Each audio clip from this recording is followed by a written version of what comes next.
Today we're going to get advice from Spirit for you at the time you view this video.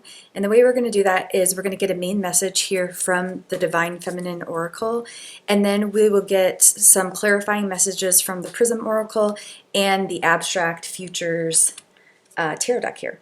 So let's begin with the Divine Feminine Oracle. Advice from Spirit, please, for the viewer at the time you view this video. Or at the time they viewed this video. Talking to you and Spirit at the same time, I guess. It's weird around here in the Oracle realm. Okay, one card, please. Oh, and as I say that, two come out. We'll take them.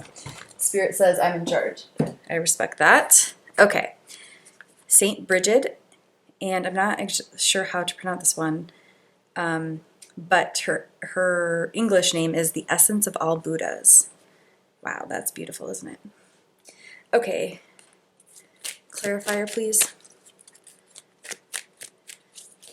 So after we get these clarifiers, oh, there we go, peace.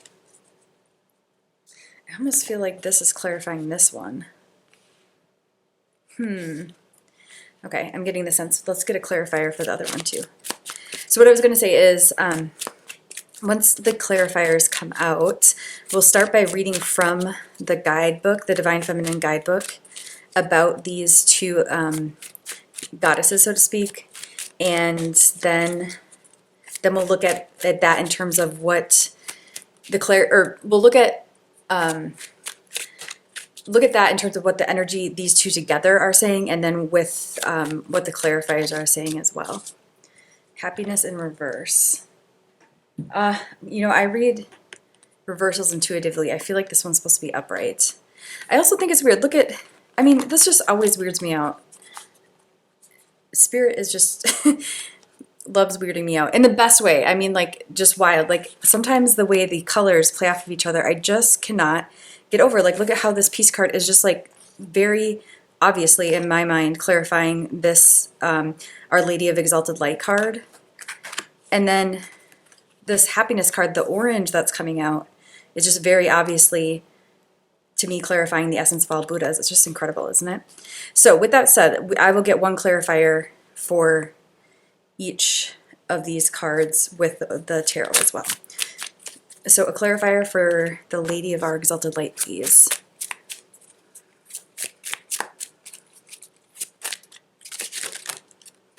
That's too many. I feel like it's just this Judgment one. I'm just not confident in that. Please bear with me here. Let's try again. Okay. As I said, I read pretty intuitively, and I just get kind of like a sense in my gut when the card that's supposed to come out comes out. And if it is, you know, it's not uncommon for the same card to come out twice. So if I am not certain, I like to just put it back, and then Spirit will say, that's the one, or I'll get that feeling. So bear with me here, please. Advice from Spirit. Oh, it was that one. Six of Swords. I feel like it's upright again. I feel like everything's upright in this reading, which is just interesting because that is not the case I always get. But wow, look at this. Look at how this, oh, excuse me, Four of Swords. Gosh, if you're still with me, I appreciate you. Please bear with me. I do have trouble with the Roman numerals, so sometimes they come out wrong. Four of Swords actually makes a lot of sense, but what I was going to say is look at how these colors are mimicking the colors of her lantern. Isn't that interesting? Wow, I'm super intrigued. This is just like a beautiful, beautiful reading.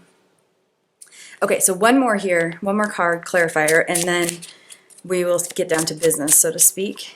Okay. I'm glad that I put those other cards back, though, because I'm getting that better sense in my belly, so to speak.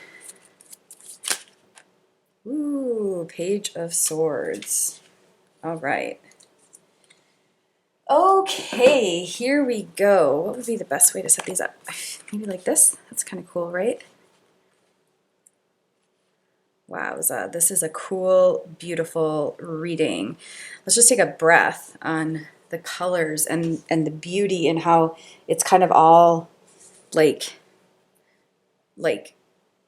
works together. I'm really noticing like this in the Page of Swords, that purple and how it's playing off of these purple flowers.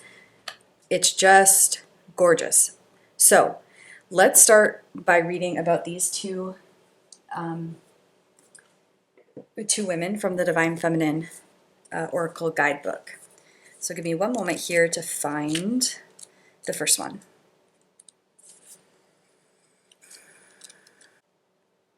All right. Saint Bridget, Our Lady of Exalted Light. I give endlessly because the light is without end. My soul is all I need. Who she is. Saint Bridget represents the elevated state of knowing that we have everything we could ever need. Bridget was born in Ireland in 453, the daughter of an enslaved Pict woman named Braca. I don't know if I'm pronouncing that right. P-I-C-T. Bridget's name comes from the Celtic, I'm not sure how to pronounce it, meaning high or exalted. And it is said that the moment the king witnessed Bridget's generosity, he knew that she was holy and set her free. Bridget shares the name of the Celtic goddess Bridget, and I'm wondering if I'm mispronouncing that, so my apologies. Bridget, I think it's Bridget, and took on many of the same attributes. Saint Bridget's feast is on Imbolc, the first day of February, which is also the day that the goddess Bridget is honored. Around 480, Saint Bridget founded a monastery at Kildare, a site of the shrine of the goddess Bridget. There were priestesses who tended to the goddess's eternal flame and received spiritual instruction in honoring the goddess Saint Bridget. There were priestesses who tended to the goddess's eternal flame and received spiritual instruction in honoring the goddess. Saint Bridget is credited with organizing a communal form of religious life for women on the same sacred ground. Tradition says that Saint Bridget died on Imbolc, so that's that festival that we spoke about a few paragraphs ago, in 525. She had a female companion, and just having trouble in this reading. Not really, it's just a little messy, but also trouble pronouncing things, so my apologies. So she died with a female companion named Dar Lugduck. Oh gosh, I apologize. So let's just say she had a female companion who became her successor, and this woman also died on that same holiday. See how I'm doing a good job improvising and not trying to pronounce these words? A year later, which Saint Bridget had predicted. The abbey at Kildare that Saint Bridget founded became the center of religion and learning and developed into a cathedral city. It remains famous and revered today. When your soul selects her card, Saint Bridget lived in alignment with the highest, most exalted aspect of her being. She was born a slave, and yet legend relates that she gave away anything she possibly could to help those in need. Her generosity was an indication of the tremendous inner wealth she received from her connection to spirit. Her message to us is to reconnect to that inner fire, that exalted flame that feeds us more than anything external could ever give us. Read poetry or whatever feels like sacred scripture to your soul. Let your soul voice surface through some uncensored automatic writing, or let your soul guide your body through movement. Your answers right now are in releasing any attachments to personal possessions, clearing space, uncluttering your home, giving away what you don't need or someone needs more than you do, so that you can have the sacred space to remember just how much you have when your soul is loud and ever present within you. Just got goosebumps. It's so beautiful. Okay, the soul voice meditation. What can I clear out of my space that no longer resonates with me? Intention. I give endlessly because the light is without end. My soul is all I need. Wow. So let's take a peek at these clarifiers before we move to the next Divine Feminine card. Because I think there's just like so much to already be said in just this one card with the clarifiers. So there's like an interesting paradox here, because what Our Lady of Exalted Light spoke about was definitely that, so it says here, like, I give endlessly because the light was without end. So take note of how that lands with you. Because if it's landing with you the way I feel like it is, like, oh my God, I have to give more, like almost like exhaustion, then I just want to like acknowledge that the message is not to give more. I think the message is actually to because there's like a sense of decluttering here, right? And a sense of shifting from an external focus to an internal focus. And so like a refocusing, I think, is what's required, because this is so wild. The Lady of Our Exalted Light is clarified by Four of Swords. And remember how I like had a little trouble getting this card out? and then it like really struck me, it felt right, and then it really struck me that like the Four of Swords is like the colors kind of abstractly are similar to the light on Our Lady of Exalted, the card of Our Lady of Exalted Light. So the Four of Swords often speaks about, like basically that there is exhaustion, and that, I mean, it's almost like the Four of Swords is clarifying Our Lady of Exalted Light in saying like, I meant what I said, in terms of like, exhaustion happens, like the light, when we're connected with the light, you can give endlessly because there is no end. To that connection when your soul is in charge, right? But when we're not connected to the light and we're giving, it just leads to exhaustion. So when we feel that exhaustion, and again, I just feel like this is what the Four of Swords is saying, it's not an indication that we're doing anything wrong. It's not an indication that we just like don't have what it takes. It's an indication that we need to like step back, rest, and shift our focus from doing more to decluttering, from external focus to internal focus. So we reconnect with more sustainable practices and sustainable sources, right? And what I mean by sustainable sources is like the light. In terms of when our actions are dictated by our ego, consciously or unconsciously, we typically have an external focus. So our life is a lot about how our life looks, not about how it feels, right? And that is exhausting. It's absolutely exhausting because it's not sustainable and it's not how we're intended to live, right? So when we source our actions from the desires of the ego, it leads to exhaustion. And so I think the advice from Spirit is to look at where that exhaustion is showing up in big or small ways in your life, and to see it as simply a sign to step back a little bit, shift your focus, and reconnect to the light within. And then clearly, I mean, the peace card just says it all together. Like, that's what's going to lead to peace. So no like external thing is going to lead to it. And I'm like slowing down, because what's coming to me is, in my early 20s, I read this book called Happy for No Reason. And it was kind of a turning point sort of book for me. I sort of hated the title because I was like, I don't want to be happy for no reason. I want to have a great reason, meaning like a great life. You know what I mean? But it was a really powerful book because it talked about how we can always have like this idea, like, I'll be happy when fill in the blank. Right? And at that point, I'm like in my early 20s, and I really did believe that. Like, I'll be happy when I do figure this out in my life and I get this, and so on and so forth. And so it was a nice, gentle trajectory churning book for me to realize like there's fallacy in that. There's exhaustion in that. Because when then can you ever like truly have peace, right? Because the problem with that attitude is it tricks us in thinking like, when you fill in this blank, right? I'll be happy when, and then blank. That like ego drive, then that like desire, that and not like healthy desire, but like that craving will go away, right? But what it's not telling you is that once you fill in that blank, there'll be another blank. Well, okay, so I got the house, but now I'll be happy when I renovate the house. Okay, so now I renovated the house, but now I'll be happy when this, that, or the other thing, right? And so I think advice from Spirit is to look at where, again, exhaustion is a messenger, and to notice that exhaustion in big or small ways, and realize it's an invitation to turn towards true peace.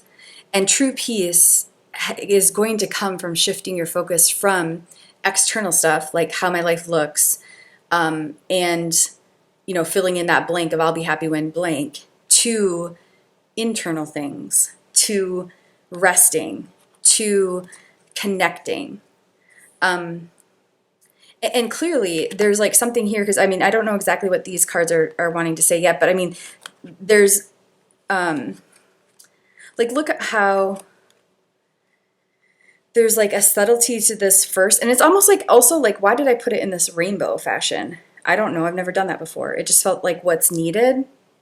So there's like a what wants to be said, like, this is a trajectory, this is a journey. It is kind of representing like a rainbow, but like first there has to be this happening to get more to this. And see how this is kind of like an uphill climb? Do you know what I mean? So this is more of the like hard work, so to speak. And by hard work, I mean more like emotional labor. This is like the nitty gritty, facing yourself sort of things. And then look, you get to the top and you get to kind of like coast down. So I don't know exactly what these mean, but I feel like there's like a vibrancy and a fun to them, where this is more like, yeah, like the let's work our way up the hill and then we can roll down. Does that make sense? So let's read about this goddess or woman. I don't know how to pronounce her name, but she's the essence of all Buddhas. So give me 1 second to find her in the book here.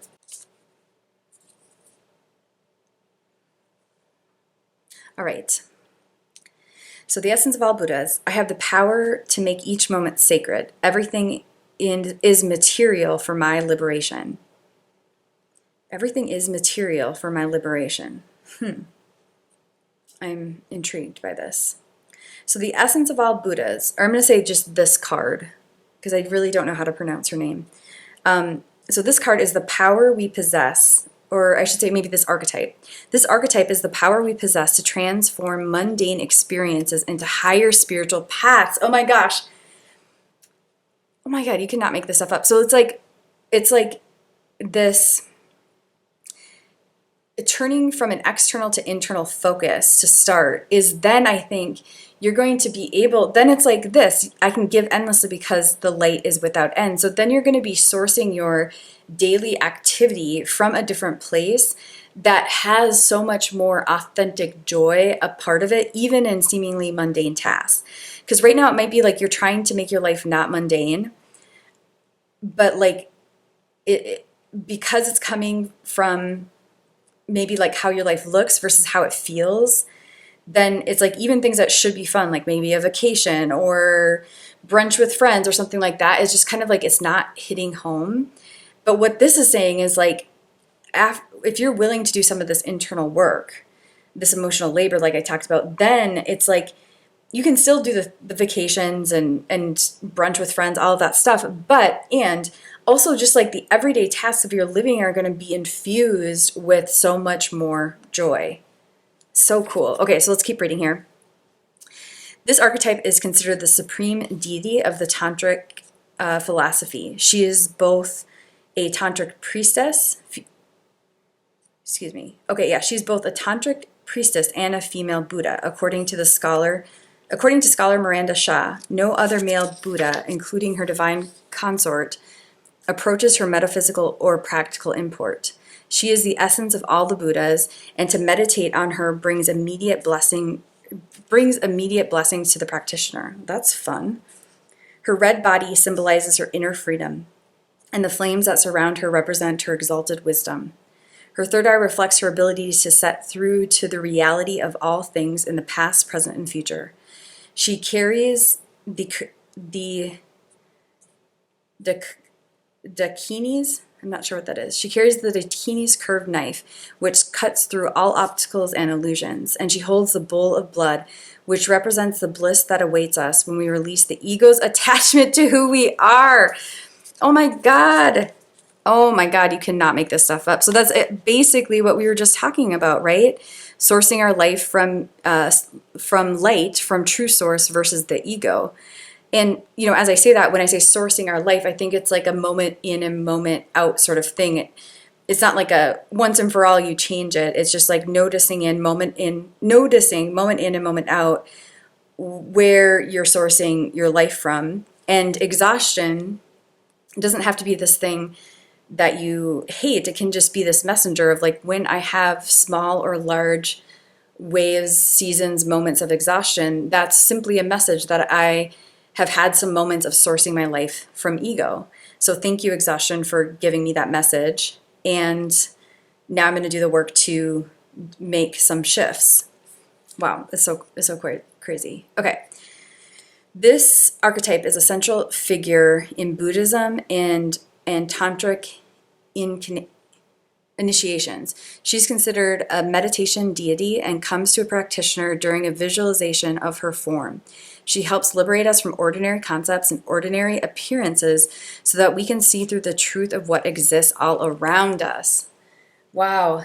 Like ordinary appearances. I mean, like that's basically what we were talking about in terms of being fixated on how our lives look, the appearance of our life versus like the actual reality of our life, right? And I think like the paradox here is like when we're fixated on how our life looks, although we think we're like getting safety by kind of lining everything up and making sure it looks right, number one, that's not true. We don't get true safety, right? But then secondly, it's like our life is very ordinary, right? Because if we're focused on how our life looks, that's kind of like dictated from what our culture says your life should look like versus our own unique path, our own unique design, our own unique expression.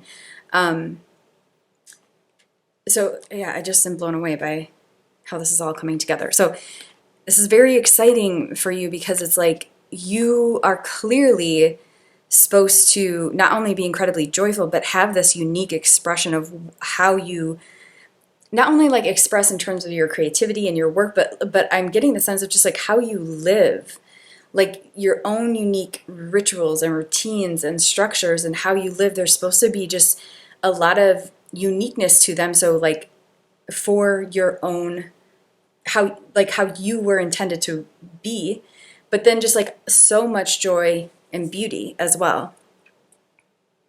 Okay. She is easier to reach during dark times in our lives. Even if we feel far from spirituality, she still wants to liberate us. What a nice thought. So, and I say it's a nice thought because it's, if you are going through a difficult period, like maybe you're realizing that you've made some choices unconsciously, more often than not from like an ego source. So you're feeling exhausted and dark and maybe confused because who you actually are is kind of covered by all these layers of burdens and obligations that maybe you made to try to have your life look a certain way.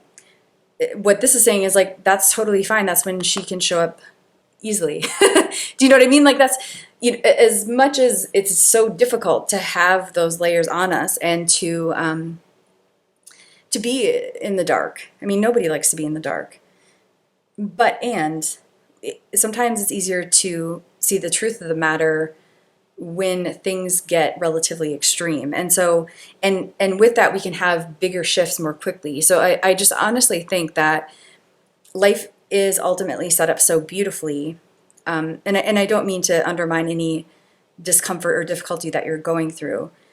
But I also know that if the deeper the difficulty, the more potential for the gift of awareness, the gift of perception, and then other tangible gifts as well. And so there's something here about unlocking the gift. Like advice from spirit is like, you can unlock the gift, and there is massive gift waiting for you. Like here, this essence of all Buddha showed up in your reading. It's incredible. Okay. So when your soul selects your card, no matter what has happened recently or in the past, this archetype reminds us that we possess the fierce wisdom that transmutes any pain or suffering into deep lessons that free us and bring us more joy. This is basically what I just said, isn't it? Wow, that message really wants to come through. That's so cool. Okay, Let's continue. She's the call to wake up if we've fallen into the old myth that something or someone outside of us is going to save us. She's here to make it loud and clear that what is within us will save us. We can take this moment right here, right now, to turn everything sacred. Her energy is sharp, intense, uncompromising. She will not let you remain in an illusion or a disempowering story about who you really are. She wants you to sever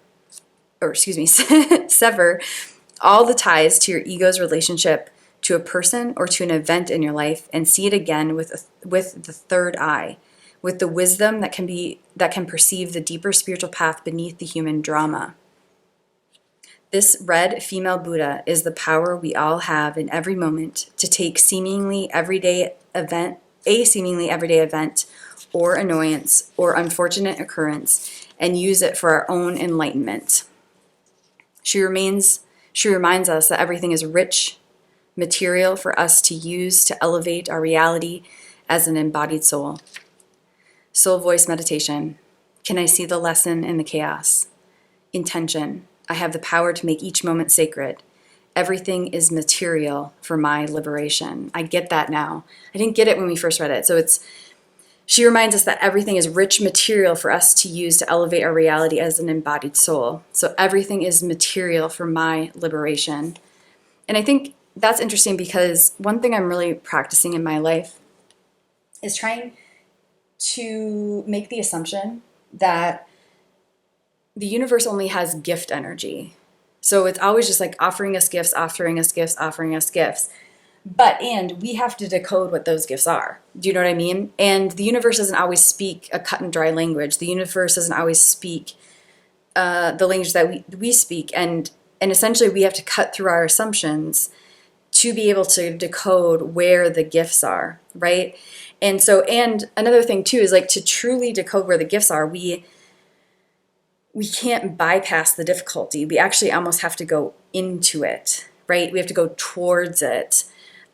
We can't just be like, oh, only high vibes here. We have to go maybe not into it, but towards the difficulty, towards the discomfort to get the messages in order to be able to decode, to understand how the discomfort or difficulty is material for our liberation. And so if there is advice from spirit in that, I think it's like, would you be willing to like turn towards what's difficult or what's uncomfortable, and first turn towards it and then maybe gently, baby step by baby step, move towards it, not because you're being punished or set up, but because actually there's information there. And once the information is decoded and received, the difficulty has done its work and can be authentically transmuted and liberated. So let's finish up by talking about the Page of Swords. So the Page of Swords is sort of this beautiful, wild energy, which just like complements this card with the happiness card. I mean, they all just like complement each other so beautifully. And I certainly don't mean wild as in destructive.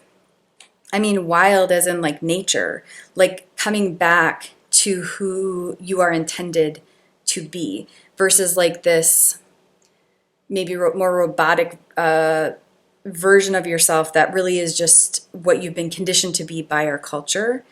Again, more of like how your life looks versus how it feels.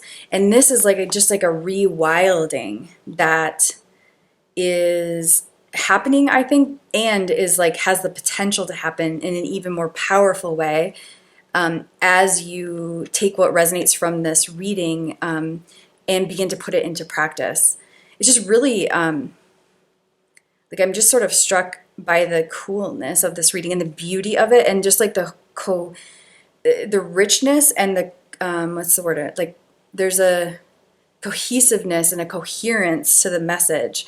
That although there's like some wildness to it, there's like complexity to it. It also is a very clear message, and that is where there's exhaustion, there's just things you're thinking more about how your life looks than how it feels. Another way to put that is you're sourcing your actions in those moments from ego desires versus the desire, the wisdom of source. And that causes exhaustion and a lack of peace.